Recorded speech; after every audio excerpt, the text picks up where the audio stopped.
창세기 14절부터 17절까지 우리 한 목소리로 읽겠습니다. 시작. 롯이 아브람을 떠난 후에 여호와께서 아브람에게 이르시되 너는 눈을 들어 너 있는 곳에서 북쪽과 남쪽 그리고 동쪽과 서쪽을 바라보라. 보이는 땅을 내가 너와 내 자손에게 주리니 영원히 이르리라. 내가 내 자손이 땅의 티끌 같게 하리니 사람이 땅의 티끌을 능히 셀 수 있을진데 내 자산도 세리라. 너는 일어나 그 땅을 종과 횡으로 두루 다녀보라. 내가 그것을 내게 주리라. 아멘. 자, 아브라함에게 주신 이 말씀 여러분에게 주시는 말씀인 줄로 믿습니다. 자, 오늘 말씀의 제목은요, 한번 읽어볼까요? 시작. 이별 후에. 제목이 슬퍼요. 슬픈 제목입니다. 우리 사람은 외로운 존재입니다. 개미라는 소설을 쓴 그분이 이 사람의 존재는 호모 사피엔스가 아니라 공동체적인 존재라는 거예요. 그래서 인류가 멸망하지 않고 계속 존재할 수 있었던 것은 머리가 좋아서가 아니라 공동체 생활을 하기 때문이라는 거예요. 개미도 놀랍게도 공동체 생활을 하죠. 예, 이런 공동체 생활을 통하여서 사람은 또 개미는 지구가 여러 가지 환경이 어려운 급변하는 그런 환경 속에서도 살아남을 수 있었다라고 얘기를 하는데요. 사람은 그만큼 공동체적이에요. 혼자서는 있을 수 없는 존재가 사람이라는 것입니다. 미국 워싱턴 대학교 리처드 홈스와 토머스 레이 박사가 발표한 설문조사예요. 자, 생애 사건에 따른 충격지수, 우리 어느 정도 아실 거예요. 들어봐서. 5위, 가까운 가족의 죽음. 그게 63. 그리고 4위, 교도소에 수감되어 이렇게 떨어져 사는 거. 63 역시. 3위, 부부가 별거하는 거. 65. 2위, 이혼입니다. 73. 자, 1위는 뭘까요? 1위는 무엇일까요? 사별이에요. 네. 사별, 배우자, 사랑하는 아내와 또는 남편과 이별하는 거, 죽음. 이때 충격지수가 100이라는 거예요. 자, 1위부터 5위까지의 내용을 보면은 모두 이별에 대한 충격이에요. 이별에 대한 충격. 그만큼 사람은요, 이별에 따른 그런 충격이 무척 크다는 것입니다. 사랑하던 자녀가 결혼하여 떠났거나 또 자녀가 부모 앞에서 세상을 떠났을 때, 또 배우자가 세상을 떠났을 때, 특별히 믿고 의지하던 사람이 깊은 외로움과 고독감에 빠졌을 때 사람들은 견딜 수 없는 그 외로움에 좌절하고 낙심하게 되는 겁니다. 자, 오늘 본문의 이야기도 어떻게 시작하는지 아세요? 오늘 본문 첫 절은 어떻게 합니까? 그렇죠. 오늘 본문 첫 절도 롯이 아브람을 떠난 후에라고 시작하고 있어요. 우리는 보통 이제 아브람의 그 소명을 이야기할 때 지금은 하나님이 아브람에게 너는 친척과 아비집을 떠나라고 했는데 롯을 데려간 것은 잘못이다 이렇게 얘기하는 설교를 많이 들으셨을 거예요. 여러분, 만약에 정말 그렇다면 하나님 너무 무자비한 분 아닌가요? 자, 아버지를 잃어버린 조카를, 그리고 나이가 75세가 된 그 아브람, 나이가 적지 않잖아요. 아들처럼 키우는 거예요, 조카를. 아브람에게 있어서는 조카 롯은 가족이에요. 친척 정도가 아닌 거예요. 만약에 친척과 아비집을 떠나라 했을 때 사라를 두고 떠나야 되는 겁니까? 그건 아니잖아요. 내 가족은 데리고 나가야 되는 거예요. 내 가족이라 여겼기 때문에 롯을 데리고 나간 거예요. 이해되십니까? 그런데 많은 경우 롯을 데리고 나가서 문제다, 이렇게들 이렇게 설교들을 하시죠. 저는 그렇게 믿지 않습니다. 아브라함에게 있어서는 아들이에요. 자식이 없었잖아요. 아들과 같은 존재가 바로 롯이라는 거예요. 그리고 그 롯에 대한 아브라함의 사랑이 성경에 곳곳에 등장하죠. 그렇죠? 조카 롯에 대한 성경, 롯이 위기에 처했을 때 아브라함은 위협을 무릅쓰고 조카 롯을 구출해냅니다. 그리고 또 소돔과 고모라 성을 선택해서 갔을 때 하나님이 그들의 죄악을 보시고 멸망하지 않았습니까? 그때 창세기 19장 29절에 하나님이 아브라함을 생각하사 롯을 그 엎으시는 중에 내보내셨다고 얘기하고 있습니다. 아브라함이 롯을 생각해서 몇 번을 하나님께 구합니까? 하나님 거기에 50명이 있어도 멸망하실 겁니까? 하나님 거기 의인 45명 있어도 멸망하실 겁니까? 아니 죄송합니다. 하나님 거기 의인 40명 있어도 멸망하실 겁니까? 이렇게 하나님의 말씀을 계속 저지시키면서 롯을 생각하면서 용서해달라고 구했던 사람이 아브라함이잖아요. 이런 아브라함이 롯을 얼마나 사랑했습니까? 그런데 문제는 뭐예요? 아브라함이 애굽에 내려갔을 때에 아비멜렉으로부터 큰 재물을 얻고 나오게 돼요. 그리고 그것이 씨앗이 되어서 조카 롯과 자기가 이제 그 지역에 엄청난 거부가 되어 온 거예요. 큰 부자가 되었어요. 가진 게 많아지게 된 거예요. 그러다 보니까 롯의 목자들이 또 아브라함의 목자들이 서로 그 푸른 초장 좁은 지역을 차지하기 위해서 서로 싸우고 다투는 거예요. 아무리 사랑하는 거지만 이 가진 것 때문에 분쟁이 일어나는 일들이 사실 되게 많아요.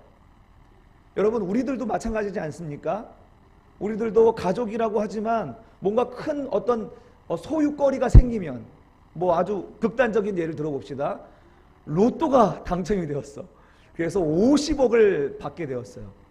자, 아버지가 로또가 당첨이 되었어요. 이 50억 때문에 자녀들이 난리가 나요. 소송 걸고. 좋을 것 같지만 풍비박산 나는 가정이 엄청나게 많다는 거예요. 예? 이 가진 것 때문에 서로 불편해하게 되고 거북스러운 존재가 되는 거예요.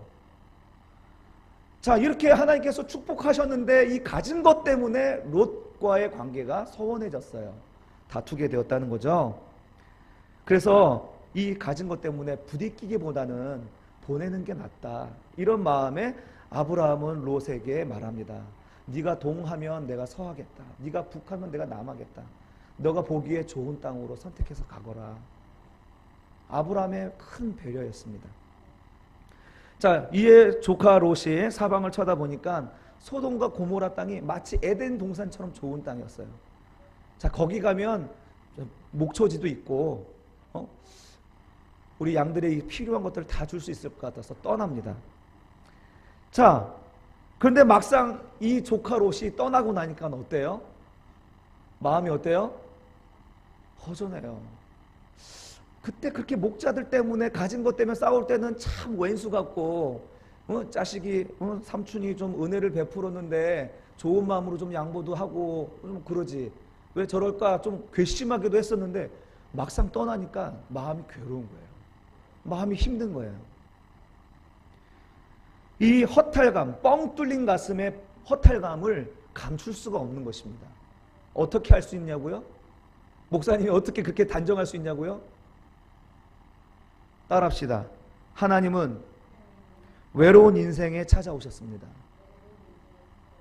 하나님 오늘 본문에서 롯이 아브라함을 떠난 후에 찾아오신 거예요.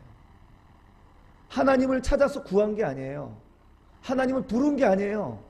지금 하나님은 아브라함은 롯을 떠나보낸 후에 어떤 감정인지 모르지만 하나님이 오신 거예요.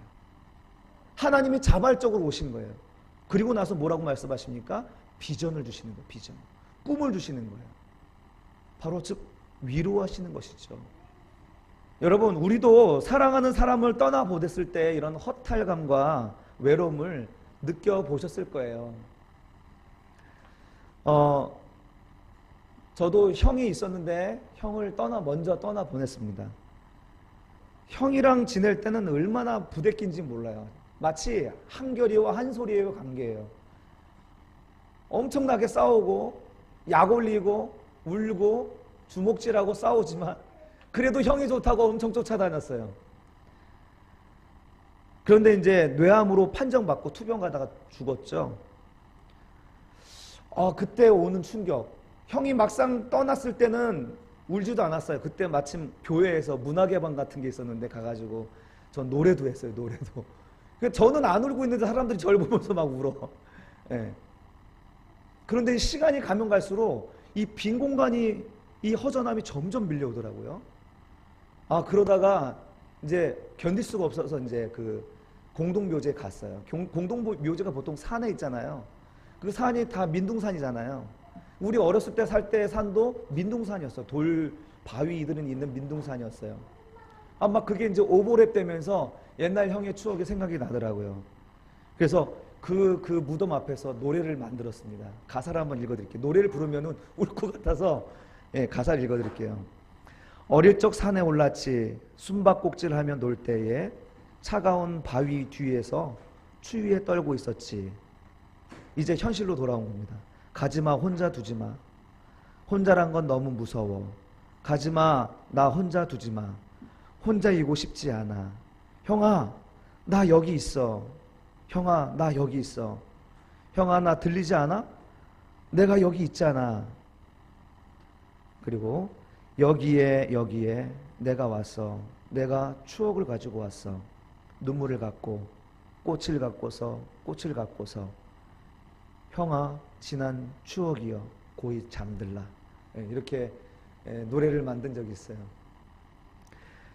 여러분, 아무리 지금 그 당시에는 같이 부대끼고 힘든 것 같았지만 막상 그가 떠나면 아, 이게 축복이었구나, 이게 행복이었구나, 그것을 귀한 줄 잘 모르고 지낸다는 거예요. 아, 저 형만 없으면 저것이 내 몫이 될 텐데, 천만의 말씀, 그게 있어도 의미가 없더라고요. 여러분도 그런 분리의 아픔이 있지 않습니까? 외로움과 허전함, 여러분도 너무나 다 잘 아실 거예요. 저만 그런 게 아니라.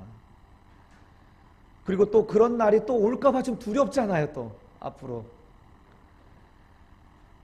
아브라함에게서 롯이 떠났을 때 그에게 느끼는 그 감정과 허탈함은 이와 다르지 않을 거란 것입니다.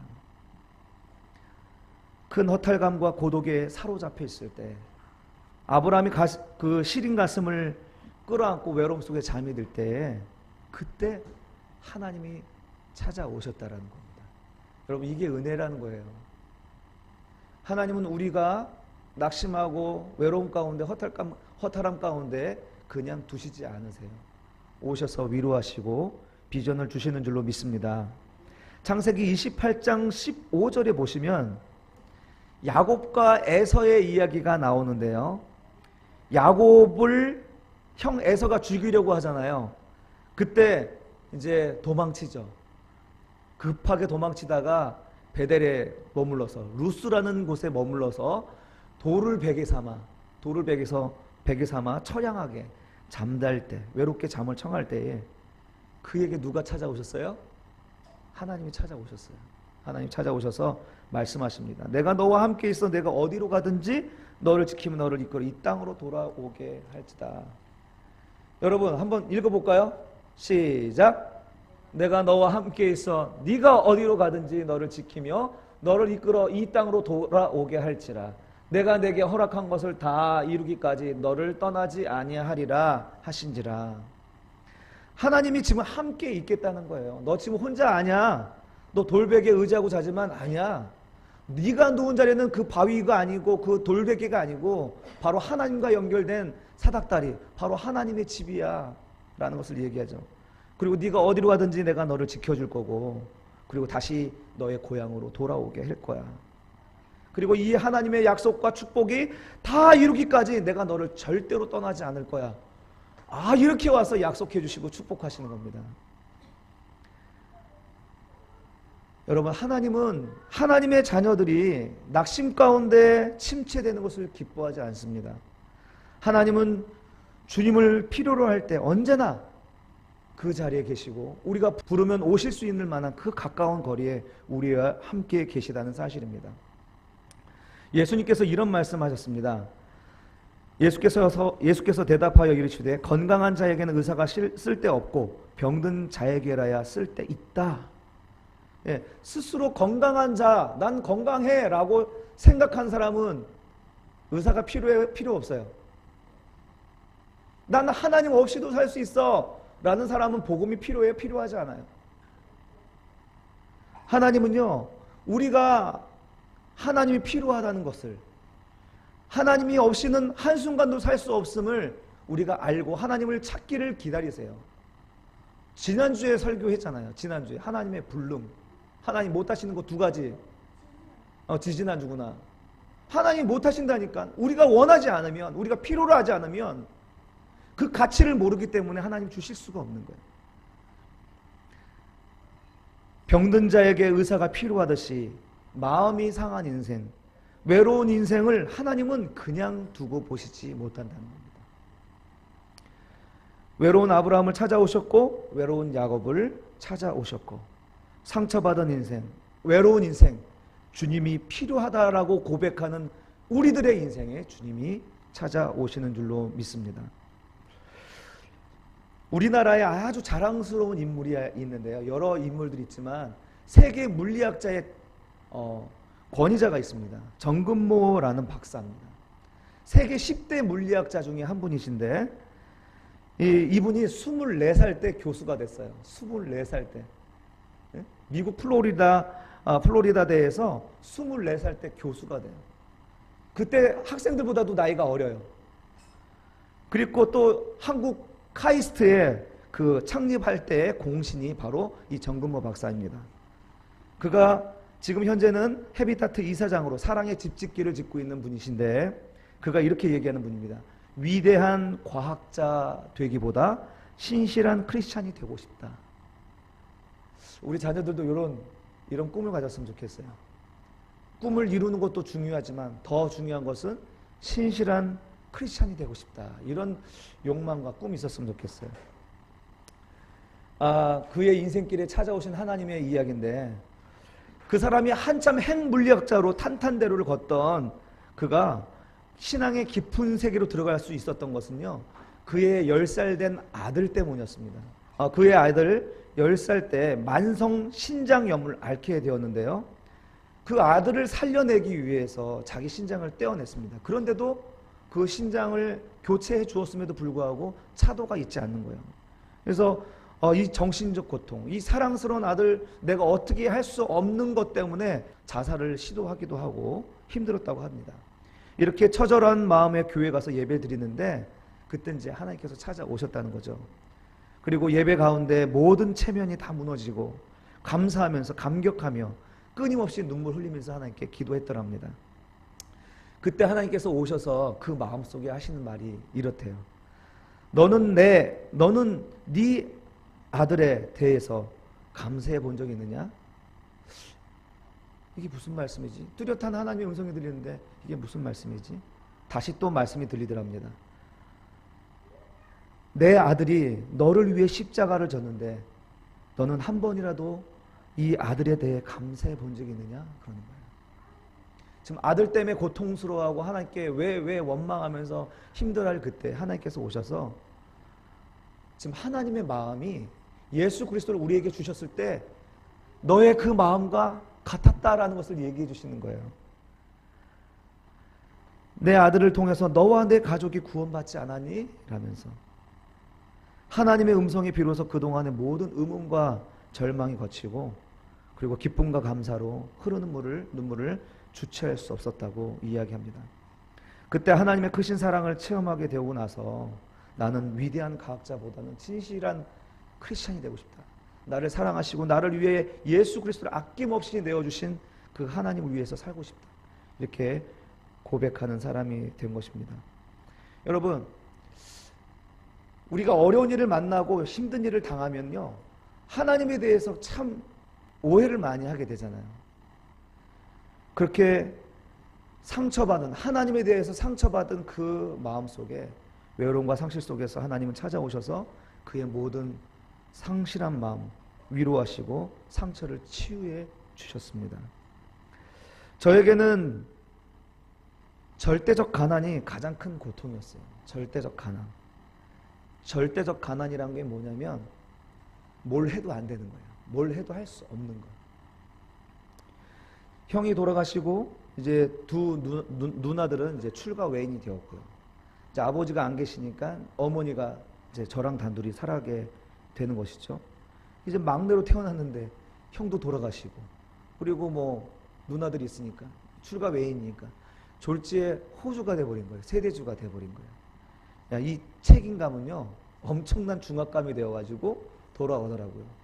이걸 감당하고 싶지 않고, 또 감당하려고 해도 뭐 삶 속에서 해결할 수 있는, 내가 할 수 있는 일이라는 건 너무나 없었어요. 이게 절대적 가난이 주는 고통이더라고요. 그래서 저는 학교를 다니지만 또는 공부를 하지만 성공 확률 제로예요. 그래도 감사한 것은 제가 모태신앙이었다는 거죠. 삶을 포기할 수가 없었어요. 이게 죄인 줄 아니까 삶을 포기할 수가 없는 거죠. 그래, 죽더라도 하나님 앞에서 죽자. 식음을 전폐하면서 음식을 멀리 했습니다. 하나님 앞에서 반항으로 기도 시작했어요. 반항으로. 반항하면서 하나님께 그 음식을 기도를 시작했는데 7일째가 됐을 때 죽겠더라고요. 근데 그 7일째 되는 새벽에 하나님의 음성이 들렸습니다. 내가 하겠다. 내가 할 거야. 너무 애쓰지 마라 이거예요. 너무 애쓰지 말고 내가 이로 갈 거니까 너는 따라오기만 해 라는 하나님의 음성이었어요. 이것도 저것도 할 수 없는 사방에 우겨싸임을 당한 것 같은 그런 절망적인 상황에서 하나님이 해법이 되시겠다고 하니까 너무 감사한 거예요. 지금 현재 내 눈앞에 보이는 것은 아무것도 없는데, 아하, 이게 양이라는 건가? 이런 생각이겠죠. 양은 멀리 못 보잖아요. 목자를 따라가는 거잖아요. 아, 그래도 너무 불안한데, 그래도 주님이 내가 하겠다고 말씀하시니까 따라가 봐야지. 하나님을 만난 저의 이야기입니다.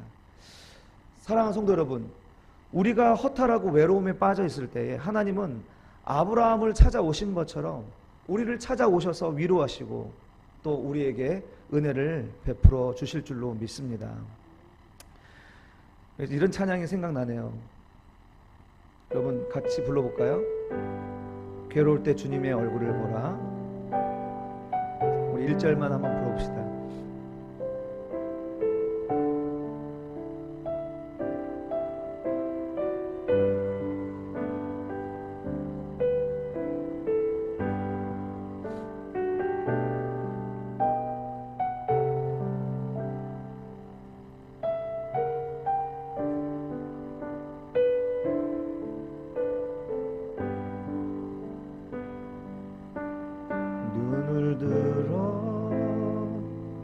주를 보라. 내 모든 염려 주께 맡겨라. 슬플 때에 주님의 얼굴 보라. 사랑의 주니 안식 주리라. 1절 다시 합시다. 괴로울 때 괴로울 때 주님 얼굴 보라. 평화의 주님 바라보아라. 세상에서 시달린 친구들아, 위로의 주님 바라보아라. 눈을 들어 주를 보라. 눈을 들어 주를 보라. 내 모든 염려 주께 맡겨라. 슬플 때에 주님의 얼굴 보라. 사랑의 주님 안식 주리라. 여러분, 괴로울 때, 고통의 때, 눈물과 한숨으로 답답할 때, 바로 그때가 주님을 만날 때라는 것입니다. 주님이 우리에게 가까이 계실 때라는 것입니다. 믿으십니까? 이사야 55장 6절에서 이렇게 말씀합니다. 너희는 여호와를 만난만한 때에 찾으라. 가까이 계실 때에 그를 부르라. 여러분, 오늘 메시지는 바로 주님이 우리가 외로울 때, 고통스러울 때, 한숨 질 때, 괴로울 때 우리 주님 바로 옆에 있다라는 겁니다. 그때가 바로 만날 만한 때라는 거예요. 우리가 부르지 않아도 오실 분이지만 주님을 찾으시면 우리 주님은 기쁨으로 우리에게 한 걸음에 달려오셔서 우리에게 위로를 주시는 줄로 믿습니다. 하나님은 아브라함을 이렇게 찾아오셔서 어떻게 위로하십니까? 따라합시다. 새로운 소망을 주셨습니다. 창세기 13장 14, 15절입니다.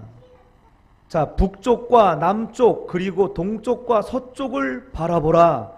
보이는 땅을 내가 너와 내 자손에게 주리니 영원히 이르리라. 아멘. 자, 하나님이 찾아오셔서 새로운 비전을 주시는 거예요. 그것이 뭡니까? 눈을 들어 동서남북을 바라보라 하는 거예요. 눈을 들어 동서남북을 바라보라 라는 거예요.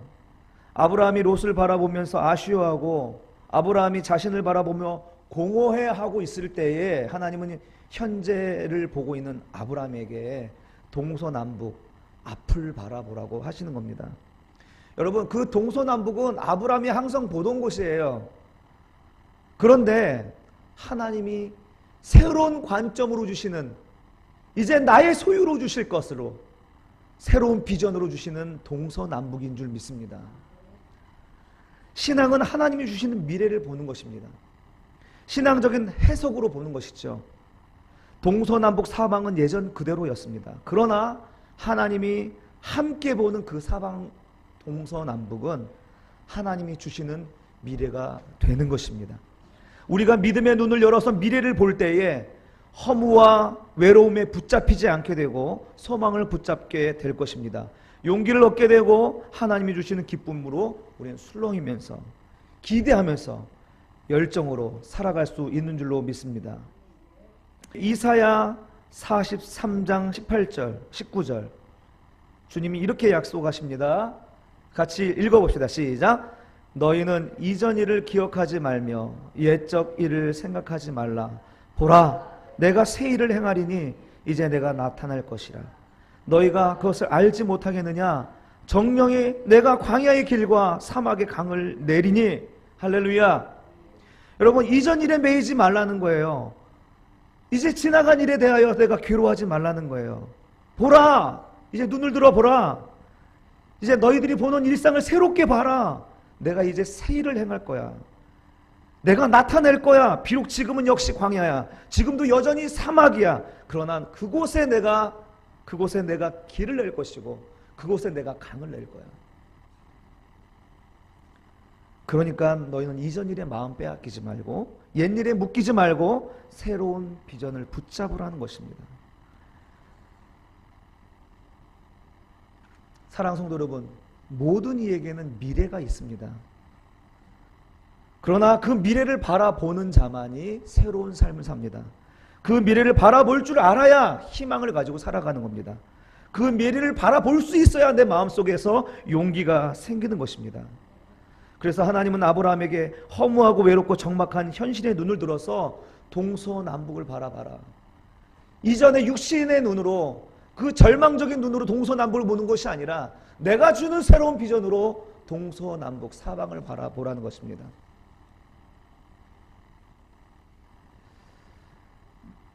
두 번째로 롯이 떠난 후에 하나님이 비전을 주셨는데 따라해보세요. 보이는 땅, 그 미래를 이루어 주시겠다라고 말씀합니다. 그 미래를 이루어 주시겠다. 15절 말씀입니다. 보이는 땅 내가 너와 내 자손에게 주리니 영원히 이르리라. 할렐루야.